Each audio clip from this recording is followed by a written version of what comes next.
Bom dia, como está sendo o seu domingo por aí? Hoje vamos conversar sobre um tema crucial na saúde cerebral, as malformações vasculares cerebrais. Não sabe o que são elas? Fique tranquilo que vamos explicar mais sobre elas, além de trazer informações importantes sobre o diagnóstico e tratamento. Para nos ajudar nessa conversa difícil, chamei o neurocirurgião vascular, Dr. Eduardo Varisques. Ele vai trazer luz e entendimento aos tipos de malformações, riscos, sintomas e os principais tratamentos vasculares, assim como iremos também falar sobre o AVC, um dos eventos mais temidos e mais assustadores. Surgiu alguma dúvida durante o programa? Aponte a câmera do seu celular para o QR Code na tela e envie sua questão. Não saia daí, o meu doutor volta já. É fundamental entender como podemos melhorar e cuidar da nossa saúde cerebral.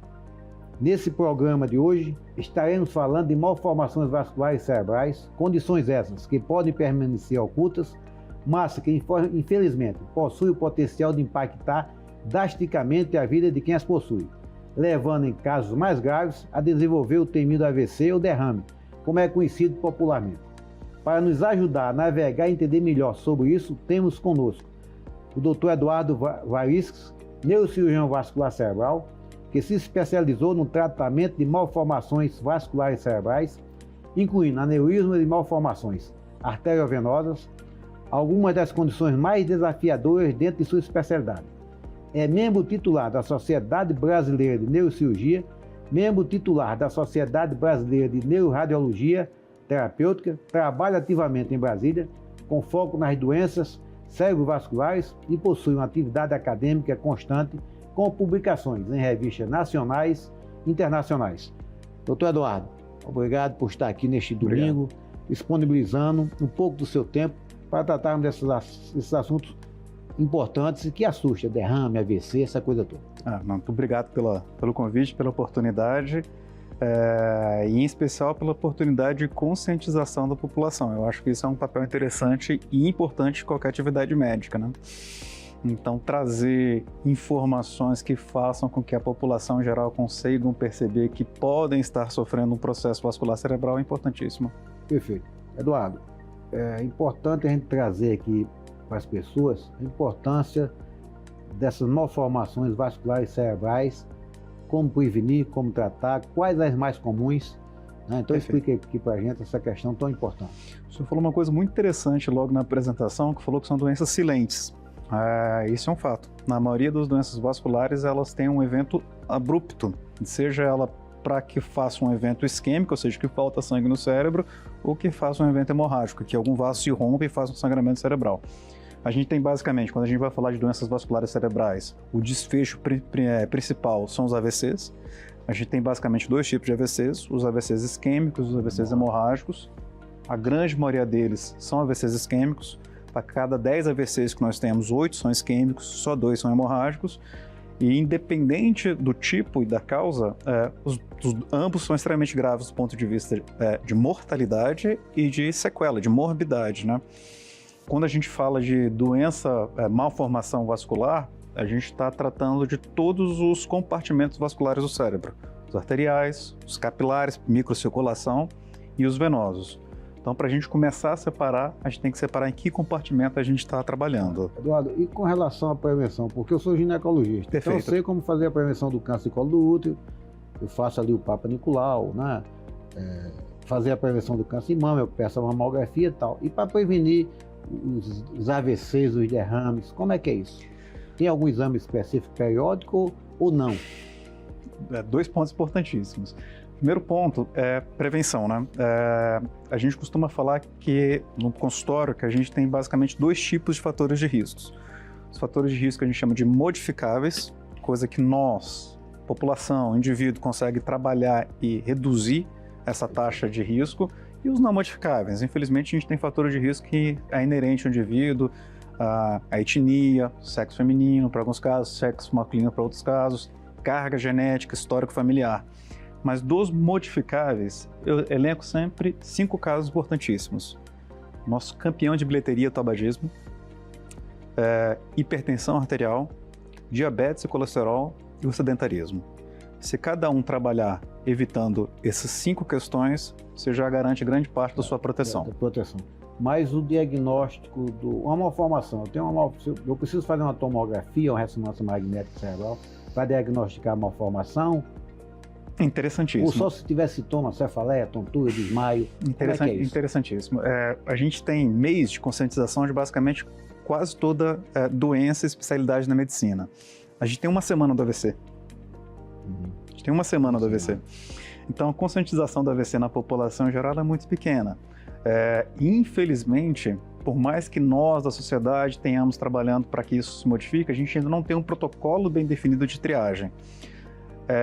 Eu acho que é válido a triagem em pacientes que têm algum fator de risco, então, seja, história familiar positiva para malformações cerebrais, em especial aneurisma cerebral, paciente com doenças vasculares em outros sítios, coronariopata, doença na aorta, etc.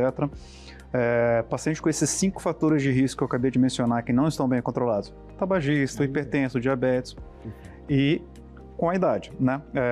De uma forma geral, a aneurisma cerebral, que é uma das malformações que nós vamos conversar, é uma doença adquirida. Você vai desenvolvendo ela com o tempo. Então você precisa de idade, você precisa de tempo de vida para que ela desenvolva. Então acho que a partir dos 45 anos, em um paciente com fatores de risco, a triagem é válida. A triagem seria o quê? Uma tomografia, uma ressonância, quantas vezes ao ano e tal? Eu estou te perguntando isso porque isso angustia, né? Sim, lógico. Eu tenho um plano de saúde e posso fazer uma tomografia, mas não vou fazer uma tomografia, uma ressonância sem indicação. Como é que é? O mais importante não é uma tomografia simples, nem uma ressonância simples. Para a triagem, os 2 exames se equivalem. Você não precisa ir para um exame mais complexo, mais caro como a ressonância, uma tomografia já é o suficiente. Mas tem que ser uma tomografia com estudo dos vasos, uma angiotomografia, que é um exame com contraste, angiotomografia, sério? Uma angiotomografia. Acho que a gente pode estender. Faz correção, né? Exato, mas a gente pode estender. A gente pode estudar desde a origem dos vasos cerebrais, aqui na altura do coração, até toda a circulação cerebral. Então, uma angiotomografia de crânio e vasos cervicais, eu acho que é uma boa triagem. O paciente não pode. O paciente não pode porque tem alergia ao contraste. O paciente não pode por questões de radiação. Ressonância é uma boa opção. Angiorressonância. Angiorressonância. Frequência. Eu acho que pacientes com fatores de risco acima dos 45 anos, primeiro exame negativo, nenhuma lesão, a cada 5 anos é interessante, e pacientes com fatores de risco a gente pode encurtar esses intervalos. Diminuir o intervalo, né? E qual a importância hereditária, genética no surgimento dessas doenças? Vamos lá. A gente tem algumas síndromes familiares bem definidas para malformações vasculares, em especial para os aneurismas cerebrais. Isso de forma como é uma sentença, é uma carga genética. De uma forma geral, a frequência média de aneurismas cerebrais da população vai variar entre 2% e 6%. A gente pode arredondar ali para 3% a 4% da população brasileira. E a herança genética vai basicamente dobrar essa incidência. Então, se você tem familiares com aneurisma cerebral, se tem familiares que já tiveram um sangramento cerebral, você vai aumentar ali para 6 a 7% o seu risco de ter uma dessas lesões. Nem de longe uma sentença. Isso quer dizer que o paciente tem mais de 90% de chance de não ter nada. Mas tem a chance e é uma doença potencialmente fatal, vale a pena triar.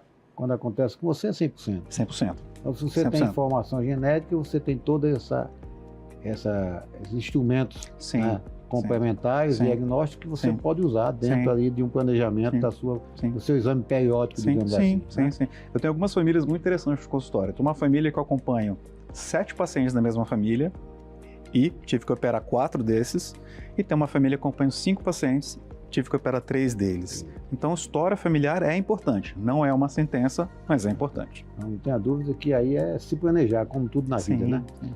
E fala aqui pra gente sobre a questão de sintomas, né? Tá.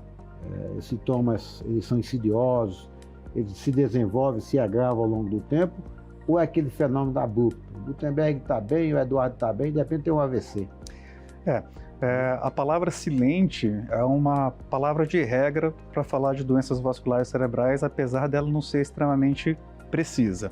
De uma forma geral, a maioria das doenças vasculares elas são silentes, não vão lhe causar nenhum sintoma até o momento de agudização, quando você vai ter uma ruptura ou uma oclusão do vaso.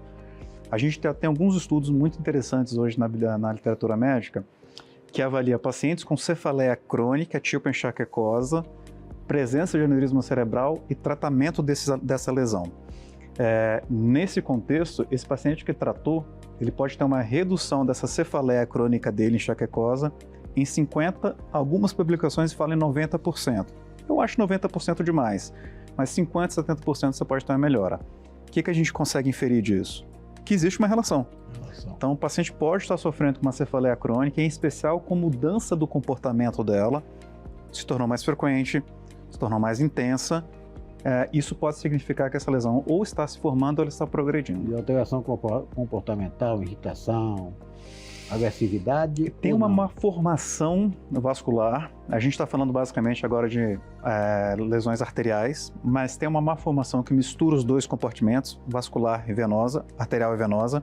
São as malformações arteriovenosas, que é uma doença diferente dos aneurismas cerebrais, com uma epidemiologia diferente, com uma população que geralmente sofre de forma diferente, em que os sintomas eles são mais variados. Uma malformação arteriovenosa muito importante no lobo frontal, que é o lobo do comportamento, ela pode gerar o que a gente chama de roubo de fluxo. Ela chama mais sangue para ela e deixa menos sangue ir para o parênquima cerebral normal. Então você vai ter distúrbio de comportamento, você pode ter epilepsia, você pode ter outras manifestações neurológicas que não necessariamente a cefaleia e não necessariamente sangramento. E tem casos de desmaio, aquele apagão? Tem.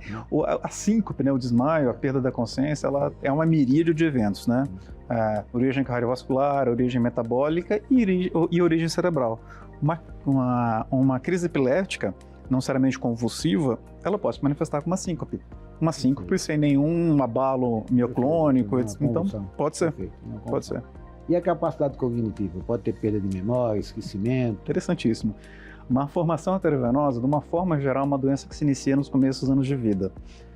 A gente comentou agora há pouco que o aneurisma cerebral, a incidência média de diagnóstico entre a 5ª e a 6ª década de vida, ou seja, uma doença adquirida com envelhecimento.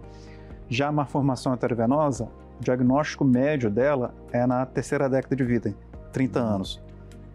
Tenho inúmeros pacientes com consultório que eu diagnostiquei com 20 e poucos anos de idade. Então, é uma doença que se inicia nos períodos mais precoces da vida do indivíduo. E é uma malformação que demanda muito sangue para continuar existindo. Então, ela tira o fluxo sanguíneo cerebral de uma forma normal. Tem alguns estudos muito interessantes na literatura que mostram que pacientes com malformação arteriovenosa têm 10 pontos a menos do QI que a população em geral. Então, o desenvolvimento cerebral desses pacientes pode ser prejudicado pela afeta a capacidade intelectual e até a inserção no mercado de trabalho, né? Se não fizer um diagnóstico precoce. Eduardo, estamos chegando ao final do nosso primeiro bloco. Poxa, foi tão rápido. E voltaremos já. Não saia daí, nos aguarde, que o assunto é extremamente importante. No bloco anterior, falamos sobre como essas malformações são identificadas e começamos a explorar as opções de tratamento disponíveis e os riscos envolvidos. Você aí de casa que está assistindo o programa, surgiu alguma dúvida? Envie uma pergunta apontando a câmera do seu celular para o QR Code na tela. Doutor Eduardo, vamos falar agora dos tratamentos mais comuns para as malformações cerebrais e como eles são realizados. E se puder também nos falar se eles são disponíveis no serviço público, não sei como é que está a sua atuação no serviço público, e como é que isso, através inclusive da medicina suplementar, que é a medicina de convênio. Porque, Eduardo, esses exames são urgentes, né? Teve a crise, não tem, tá na carência, não autorizou, tá, é o paciente ali precisando de intervenção imediata.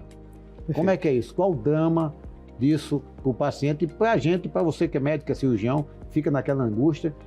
Tem a janela, que a janela é aquela oportunidade e o tempo, que se não fizer naquele momento do AVC, o paciente fica com sequela. Sim. Aquelas 2 horas, 6 horas e tal. A gente pode falar sobre isso de forma bem interessante. Assim, eu tenho uma atividade no hospital de base e a gente teve a oportunidade, há cerca de 3 a 4 anos atrás, de desenvolver um estudo muito bom publicado na New England, nós, autores aqui do Brasil inteiro, mostrando a eficácia do tratamento do AVC agudo, o AVC isquêmico na fase aguda, no serviço público de saúde. A depender do AVC isquêmico, se for um AVC muito extenso, com um vaso muito grande, obstruído, hoje em dia a gente tem a capacidade técnica de ir com catéter, desobstruir esse vaso e recuperar grande parte do cérebro que iria morrer. Esse período é curto, o ideal é que sejam feitos nas primeiras horas, idealmente nas primeiras 8 horas, mas hoje a gente tem bastante evidência científica que até 24 horas é bem seguro, é bem viável, tem bastante benefício para o paciente. Isso é para o tratamento do AVC agudo, né, para AVC isquêmico agudo. As doenças hemorrágicas, a saber, né, os aneurismos, as malformações, a gente também consegue tratar hoje em dia por catéter, sem necessidade de abrir o crânio para tratar. O objetivo é você ocluir essas lesões, ou seja, tampá-las para que elas não rompam, para que não haja sangramento. A gente também consegue fazer isso no serviço público. Infelizmente, a gente sempre tem aquela carência de recurso, não conseguimos tratar todos que gostaríamos, mas a gente tem conseguido fazer de uma forma bem satisfatória. Na medicina suplementar em Brasília, isso está bem estabelecido. Todos os hospitais que eu atuo, todos os hospitais que eu tenho participação, a gente tem um protocolo de AVC para receber esses pacientes na fase aguda e tratá-los antes que o pior desfecho aconteça. Mas talvez o mais importante também não seja nem na fase aguda, né? Seja, primeiro, evitar que esse desfecho terrível aconteça. A prevenção com os fatores de risco é fundamental, pressão, colesterol, tabagismo, etc. E se uma lesão for identificada e é uma lesão de alto risco passivo de sangramento, que tratemos ela antes que socorra, que fechamos ela antes que socorra, que se você tem, porventura, uma placa grave de carótida com uma obstrução importante dos seus vasos, que você desobstrua esses vasos antes que ela feche de vez. Isso tudo é viável de ser feito hoje em dia. Conseguimos fazer em Brasília com bastante sucesso, com bastante tranquilidade. Isso é feito também no hospital de base, algum outro hospital da rede? Sim, o hospital de base é o único lugar onde Brasília que do serviço... É o único hospital que a gente tem esse acesso. E tem um atendimento de urgência, né? Tem um atendimento de urgência. O fluxograma do AVC... está com portas abertas para receber esses pacientes? É referenciado. É referenciado, mas tem um fluxograma bem estabelecido. Se o paciente chega em qualquer unidade da Secretaria de Saúde em janela para tratamento, ele é referenciado para o hospital de base. E provavelmente nos próximos meses a gente vai ter a assistência completa do AVC agudo e bem implementada na Secretaria de Saúde. Perfeito, isso é importantíssimo. E com relação às sequelas, se for implementada ali na janela, no período, a sequela é mínima, né, Eduardo? Quanto mais cedo a gente atuar, menor a chance de sequela. Eu gosto muito de uma analogia que um AVC isquêmico é como se fosse uma floresta pegando fogo. Quanto mais cedo você apagar esse incêndio, menos floresta está queimada, menos vegetação a gente perdeu.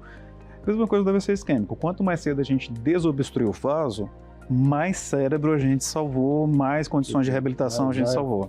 Menos área atingida, né? Exato. Mas a gente fala de AVC isquêmico, obstrução e tal, e o AVC hemorrágico, a importância, inclusive, da hipertensão arterial. Sim. Né? AVC hemorrágico, é o sangramento, é a artéria ali que se rompe, né? O AVC hemorrágico, eu acho que o principal ponto a ser lembrado é triagem e tratamento antes do evento das lesões potencialmente graves. Porque o desfecho de um AVC hemorrágico aneurismático ele é muito ruim. De cada 10 pessoas que têm um aneurisma cerebral que rompem, infelizmente 2 vão falecer no momento do sangramento. Das 8 que chegam no hospital, 2 vão falecer durante a internação.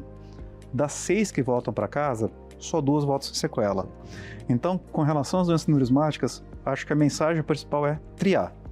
Se você tem uma lesão com alto risco de sangramento e a gente sabe hoje em dia classificar os riscos de cada lesão, trate-a antes que o pior aconteça. Eu acho que essa é a mensagem.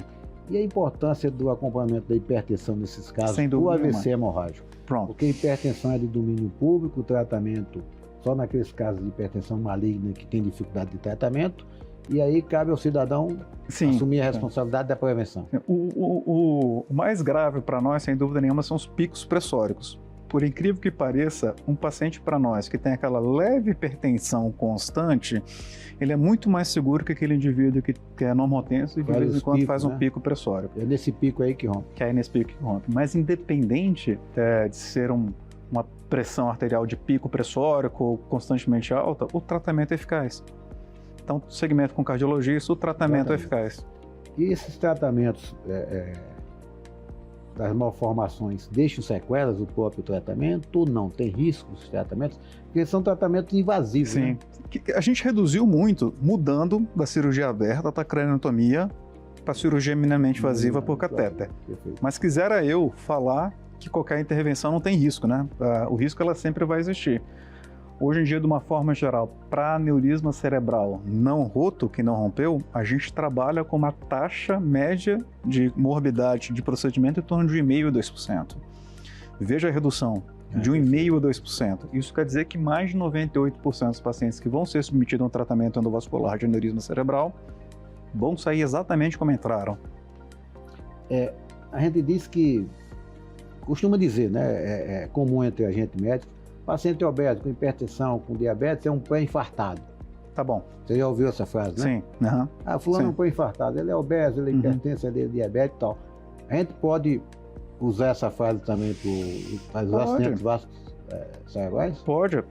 Como eu falei, as doenças vasculares elas vão ser as mesmas, independente do local onde ela está. Os fatores de risco são os mesmos. Então, definitivamente, repetindo para a população, tabagismo, de forma alguma, hipertensão arterial mal controlada, colesterol mal controlado, diabetes mal controlado e o sedentarismo. São fatores que a gente consegue intervir.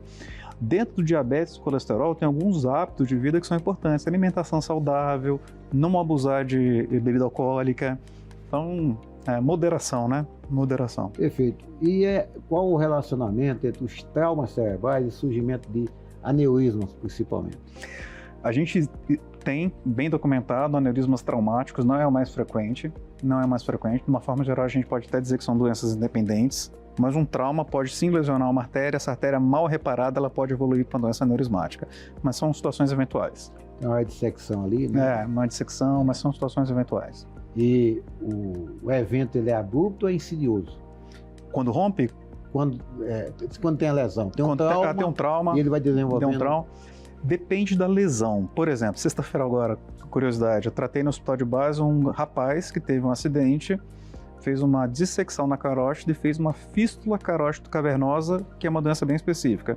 Evolução, progressão do inchaço no olho até a perda da visão progressiva. Se eu tivesse tratado ele mais precocemente, eu tinha chance de salvar a visão dele, mas é um negócio progressivo. É uma doença que vai evoluindo, ela não é abrupta. Mas, se for uma lesão acima dessa região, quando ela romper, ela vai se comportar como uma formação, com uma hemorragia aguda, como qualquer outra, abrupta. Outra coisa importante, eu sou ginecologista, sou clínico também, fui emergencista no Hospital Santa Marta há muito tempo, fui chefe lá da clínica médica durante 20 anos e tal, e a conduta nossa é cefaleia, trauma cerebral e tal. Deixa o paciente em observação. Sim. Qual o período recomendado? Após um trauma? Após o trauma. Vai para casa, qualquer coisa me liga, ou essa observação tem que ser em hospitalar. Não, tudo bem, vai em casa, em 24 horas você... Como é que é isso? Porque é comum essa orientação. Sim. Paciente sem sintoma nenhum. O paciente caiu, bateu a cabeça, teve um acidente automobilístico sem sintoma nenhum. Acordado, lúcido, sem déficit neurológico, não vomitou, dor de cabeça é leve, você pode orientar para casa e para casa com orientação de observação a cada 2 horas. O paciente tem algum sintoma, tomografia intra-hospitalar e qualquer lesão, internação para observação dessa lesão intra-hospitalar. Perfeito. Então, teve trauma, a vigilância tem que ser eficaz, bem rigorosa. Com o cérebro não se brinca. Perfeito. E a evolução, o tempo de sintomas entre um trauma e esses sintomas... Depende da lesão. Depende da extensão depende da lesão. Né? Depende da lesão. Depende da lesão. Eduardo, estamos chegando ao final do nosso programa. Mais algumas considerações sobre esse assunto? Gostaria de... Saúde pública mesmo, porque isso é grave e a gente costuma dizer que o AVC é igual ao infarto agudo do miocárdio. O cidadão tem que ter, de preferência, no hospital, com centro cirúrgico preparado, um cardiologista, se for um infarto agudo do miocárdio, aposto. Na minha faculdade dizia que o infarto agudo do miocárdio é tão importante para a cardiologia que a aula devia ser dada pelo chefe da disciplina, né? Perfeito. Queria trazer um método mnemônico para a população se conscientizar em relação ao risco de qualquer doença vascular. Esse método ele foi criado para AVC isquêmico, mas eu acho ele muito interessante para qualquer lesão vascular cerebral, que é o método SAMU. Acho que a população toda conhece o SAMU, nosso serviço de emergência, mas vamos lembrar da seguinte coisa. S, se você tem dificuldade de sorrir, então o lado seu está paralisado. A, de abraço, se você for tentar abraçar alguém, seu braço está paralisado. M, de música, se você for tentar cantar uma música ou falar alguma coisa e o som não sair, você está diante de uma urgência, SAMU, fechamos as 3 letras, chama a ambulância, entra no carro e vai para o hospital, porque você pode estar tendo um AVC. Perfeito. Eduardo, chegamos ao final do nosso programa. Queremos agradecer mais uma vez a sua presença aqui. E antes de encerrarmos realmente o nosso programa, é preciso que você disponibilize suas redes sociais para quem assista, tem interesse de procurar, até porque é um assunto extremamente importante e nós precisamos ter referência. Agradeço a oportunidade de tentar conscientizar a população de uma doença extremamente grave. Eu tenho um canal no Instagram que é Dr. Eduardo Vaires, que é um canal extremamente técnico, eu trago bastante informação, explico os procedimentos que a gente faz. Tem um canal no YouTube também, Dr. Eduardo Vaires, que eu mostro algumas técnicas. Quem quiser conhecer um pouco mais, só ir lá e tem muito conteúdo disponível. Obrigado, Eduardo, e obrigado pela audiência. Todos os domingos na TV Brasília, Canal 6, às 10h30 da manhã. Um abraço e até lá.